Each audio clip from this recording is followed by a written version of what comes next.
What's up, Strike Team, and welcome back to another episode of Strike Team Official.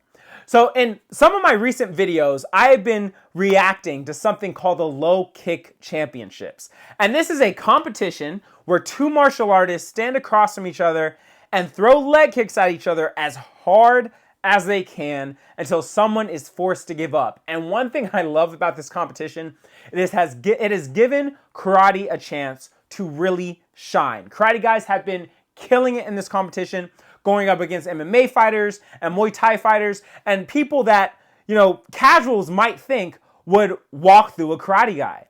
But that's because they don't understand that one thing a lot of traditional karate practitioners are known for are their iron body, our toughness, our ability to take pain. This is something a lot of people don't know about.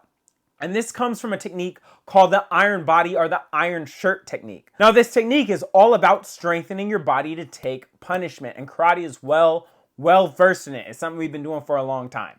Okay, so in this video, I'm going to talk about what is iron shirt, what is iron body, why are karate people so good at it, and where does it come from? So that's what we're going to be doing and breaking down for you guys today. So iron shirt has a really long history in ancient Chinese martial arts. It was used to strengthen the body, strengthen the bones, strengthen the muscles, to be able to take punishment from an opponent. So, if someone's punching you or kicking you, to make sure that you're strong enough to take that, that force. Say someone swings a bat at you and you have to block it with your arm. You want to, hopefully, if you don't break your arm, still be able to go through and punch and fight afterwards. It was also used to just increase overall physical fitness and conditioning. And this is something that can be found in multiple Chinese martial arts, from the Shaolin Temple all the way from Tai Chi and Xingyi. Historically, there's decent evidence to show that iron body might have started in the Shaolin Temple. Used to increase their physical fitness for their training, but also to be able to take, impact from punches and kicks and improve their overall martial art ability. Even now, if you go on YouTube, you're going to find loads of videos of people dressed as Shaolin monks or Shaolin monks from the temple itself doing these crazy physical feats where they'll have like spears in their throat or be hitting themselves with different kind of weapons to show how tough they can be using their iron shirt techniques. But you'll also get historical evidence from the Taoist side of the Chinese martial arts. There's historical evidence linking it to Qigong, right? Where they're looking at body postures and movements and meditation and breathing, where the idea was that a martial art practitioner could, through its practice, learn to circulate the life energy and use that to strengthen their body and their bones and make them immune to harm. So it comes from multiple different areas in China, not just the Shaolin Temple and the Shaolin styles, but also the Taoist styles as well. A matter of fact, it was also used in military training. So the military believed that a strong body, someone who was able to take punishment and pain, would make a better soldier and a more conditioned soldier, which makes sense to me, right? So the Chinese military would also use iron shirt to help train its soldiers historically. So this is something that has a very long, very deep history in ancient China. So how is iron shirt or iron body actually developed? Well, there's two main ways you can look at it. You have the external.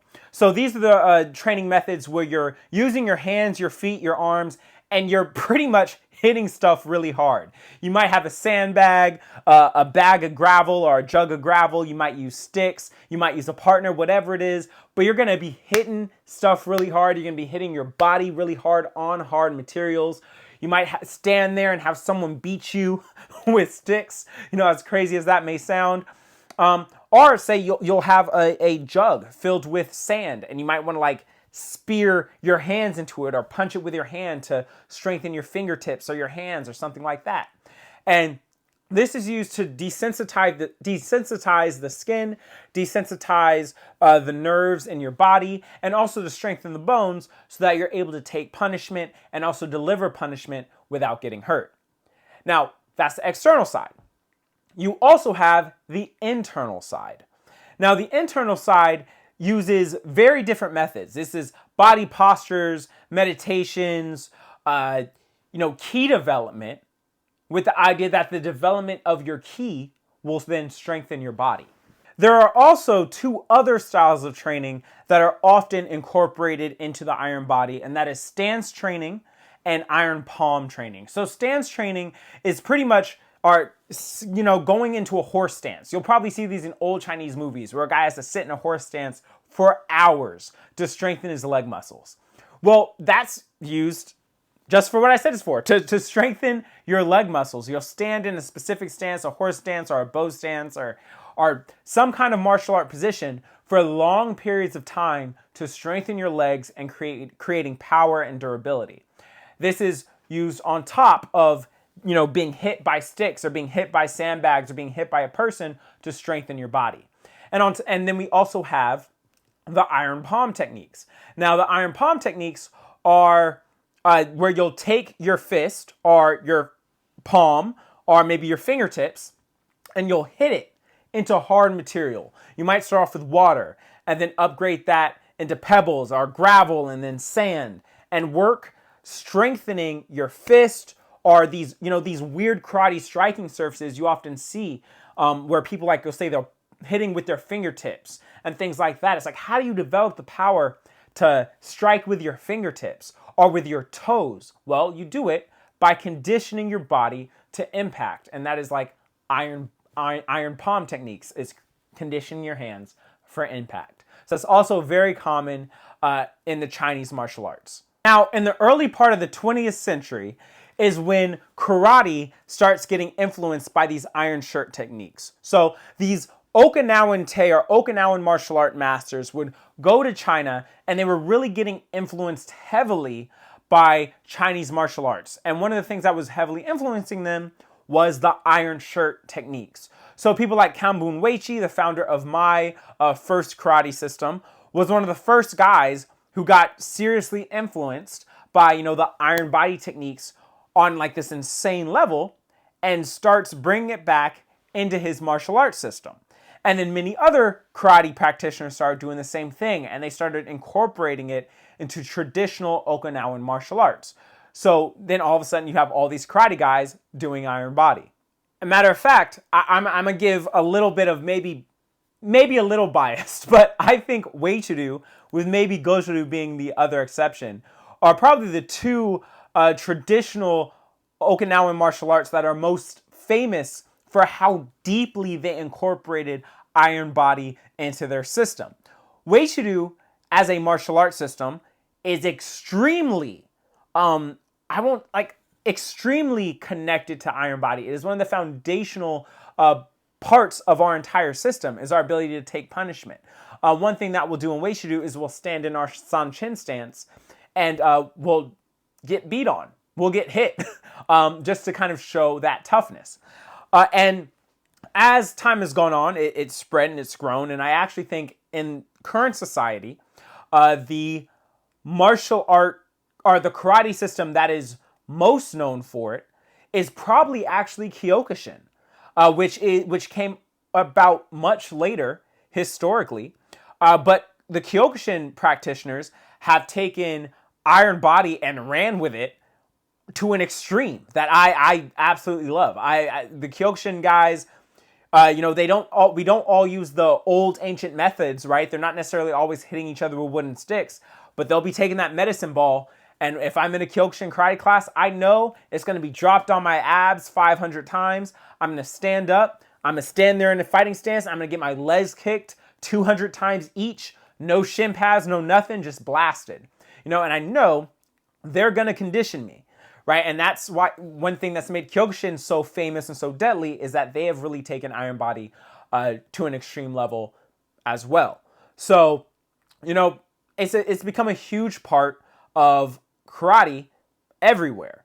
A matter of fact, what I'll do for you guys is I'll show you when I was in Japan last year, I did a performance where my karate instructor brought me on stage and had me do an iron body demonstration for one of the Yamaha sales companies, right? So I'm on stage doing Sanchin and getting beat up by my instructor.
真剣な真顔ですわ。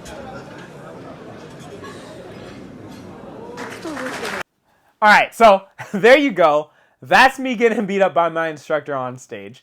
One thing you'll notice when I'm doing Iron Body, I had a bit of a weakness in the stability of my arms. That's something I've been working on. As he was able to move them, that shouldn't happen.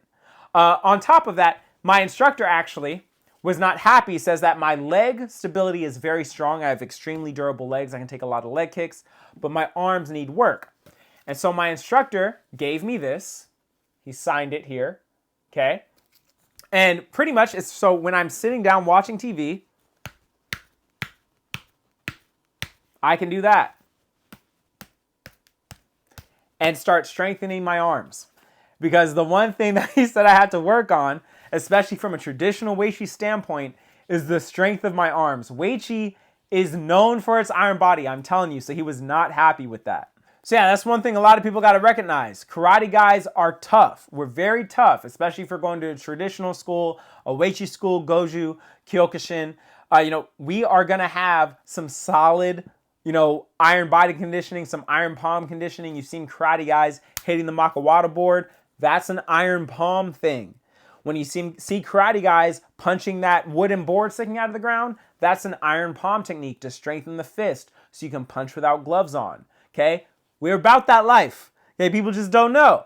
Okay? Traditional Okinawan practice is not easy, right? You're gonna go through this rough physical conditioning. And if you go out and you look at some of these old pictures of like older karate masters when they're still young, these guys are ripped. They're not fat and out of shape. These guys have six packs and are strong and muscular. Okay, so you gotta understand, karate is, historically, these are tough guys. These are guys who are going through hard training. And that's something I'm happy that the Low Kick Championship has given us the opportunity to demonstrate and to show to the world. But yeah, that's a little bit of history on Iron Body and how I got into karate. And it's also gotten into, multiple other martial arts around the world, multiple kung fus. You'll see it in a lot of different places, but karate specifically. I also want to give a quick shout out to Patrick McCarthy, who is a karate historian, also a very high-level martial arts karate practitioner himself. Most famous probably for this book right here, The Bubishi, which I've read and is a great read for anyone who does karate or martial arts in general. I actually had messaged him this question to kind of help me on the historical stuff around Iron Body, and this man gave me pretty much everything I needed in one message. All right, like he gave me everything. So I want to give him his credit. This video was made possible by his research, much more than mine. So I want to give a quick thank you to Sensei Patrick. And yeah, please remember to like, subscribe, hit the notification bell, and I'll see you next time. Peace.